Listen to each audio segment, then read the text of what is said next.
जय श्री राम। बहुत स्वागत है आपका आपके अपने खास कार्यक्रम मानस ज्योतिष ज्ञान में। मैं हूं आपके साथ आचार्य राज मिश्रा। सबसे पहले मेरे सिंह राशि के जो भी प्यारे भाई बहन हैं उनको नववर्ष की बहुत सारी हार्दिक शुभकामनाएं। परमात्मा आप सभी के जीवन को सुख समृद्धियों से परिपूर्ण रखें, ये शुभकामना आपके लिए सदैव रहती है। बात करेंगे किस प्रकार व्यतीत होगा आपका 2022 का जो पहला महीना है, जिसको हम जनवरी 2022 कहेंगे। हमारे सिंह राशि के जो प्यारे भाई बहन हैं, इस राशि के स्वामी सूर्य हैं, कालचक्र की पंचम राशि है, पेट या हृदय को रिप्रेजेंट करने वाली ये राशि है और इनका जो स्वामी है वो सूर्य बनते ही हैं। क्या गोचर की परिस्थिति होगी, ग्रह किस प्रकार कहां कहां मूवमेंट होगा ग्रहों का आपके लिए 2022 में जनवरी मंथ को लेकर के अगर देखा जाए, आपके राशि स्वामी जो सूर्य हैं वो पंचम भाव के अंतर्गत स्टार्टिंग में गोचर करेंगे 14 जनवरी तक। उसके साथ चतुर्थ भाव में केतु और मंगल का गोचर रहेगा।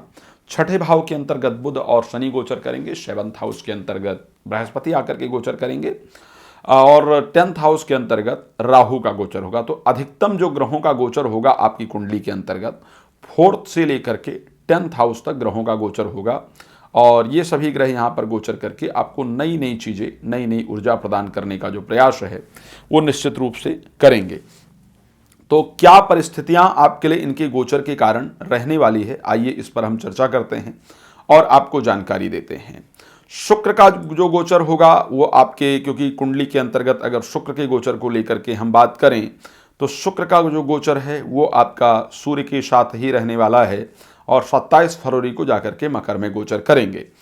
तो राशि स्वामी का पंचम भाव में जाकर के गोचर करना ये बहुत स्पष्ट रूप से दिखाता है कि माह के प्रारंभ में सबसे पहले स्वास्थ्य को लेकर के बात करें तो स्वास्थ्य की परिस्थितियां निश्चित रूप से आपकी अच्छी रहने वाली हैं, हेल्थ आपका अच्छा रहेगा।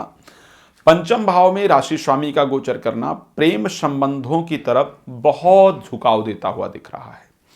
प्रेम की तरफ, मित्रों की तरफ आपका आकर्षण बहुत ज्यादा रहेगा और पंचम भाव के जो स्वामी बृहस्पति हैं उनका आपकी राशि पर दृष्टि देना 7th हाउस के अंतर्गत यह स्पष्ट रूप से दिखाता है कि प्रेम संबंध में प्रगाढ़ता आने के कारण यदि उसको विवाह में कन्वर्ट करने का प्रयास किया जाएगा तो ऐसी परिस्थिति में निश्चित ही सफलता प्राप्ति का संयोग है।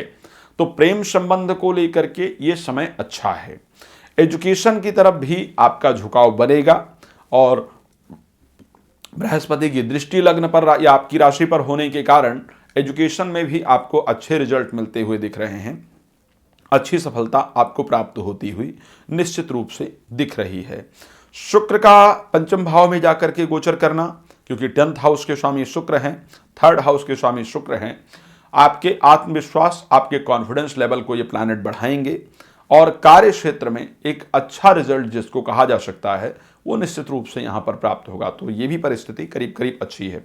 तो अगर हम देखने का प्रयास करें यहाँ पर तो आपका, क्योंकि लग्नेश का और दशमेश का, मतलब राशि स्वामी का और दशमेश का आपस में संबंध बन रहा है, ये संबंध कार्य को लेकर के, प्रेम संबंध को लेकर के, एजुकेशन को लेकर के और स्पेशली जिन माता पिता के यहाँ संतान की प्राप्ति नहीं हो पाई है और वो संतान के लिए प्रयास कर रहे हैं तो संतान को भी लेकर के ये परिस्थिति अच्छी दिख रही है।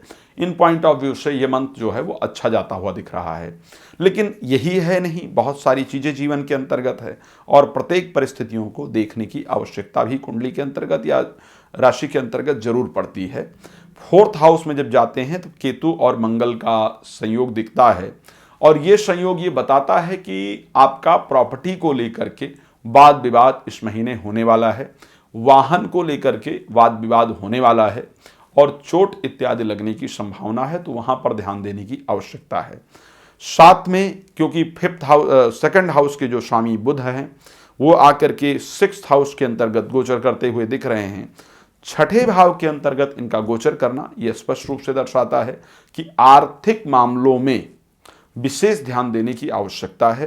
पैसा इत्यादि आपका अनायास रूप से नुकसान होगा। शत्रुता पर, लड़ाई झगड़े पर आपका धन खर्च होने का संयोग इस महीने स्पष्ट रूप से दिखता है।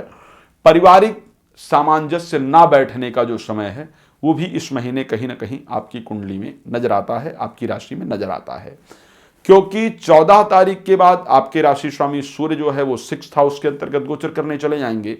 तो जो इनका छठे भाव के अंतर्गत गोचर करना है वहाँ पर पहुँच करके ये आपके जीवन में बहुत उथल-पुथल और बहुत संघर्ष पैदा करने का प्रयास करेंगे। तो तनाव रहेगा, भाग-दौड़ बहुत ज़्यादा रहेगी और भाग-दौड़ के बाद जो रिजल्ट आना चाहिए वह आपका उस प्रकार से आएगा नहीं। तो ये जो राशि स्वामी का इस प्रकार का गोचर है वो भी आपके लिए बहुत अच्छी परिस्थितियों को लेकर के नहीं आएगा। खैर, चर्चा करने को बहुत कुछ रहता है, भाग्य रहता है। एक राशि में हम अगर देखें तो 500 चीज़ें हैं जिनको कवर किया जा सकता है, लेकिन उसके लिए एक राशि फल का समय बहुत लंबा हो जाएगा और मैं जानता हूँ कि आप लोगों के पास भी बहुत लंबा समय नहीं होता, इसलिए जो बड़ी बड़ी चीज़ें हैं उनको हम ला करके राशि फल के अंतर्गत डालने का प्रयास करते हैं। यदि कोई अन्य जानकारी आपको चाहिए तो आप डिस्क्रिप्शन में नंबर लिखा हुआ है, आप प्लीज़ कॉल कर सकते हैं, जानकारी प्राप्त कर सकते हैं। हमारी वेबसाइट का एड्रेस है, आप उस पर विजिट कर सकते हैं। और रात्रि 9:30 बजे मैं लाइव भी आता हूँ प्रतिदिन, तो आप लाइव में भी मेरे साथ जुड़ करके अपना प्रश्न पूछ सकते हैं। चलिए, आज कार्यक्रम को यहाँ पर विराम देता हूँ, फिर नए कार्यक्रम के साथ आपके सामने हाजिर होऊंगा। तब तक के लिए जय श्री राम, बहुत धन्यवाद।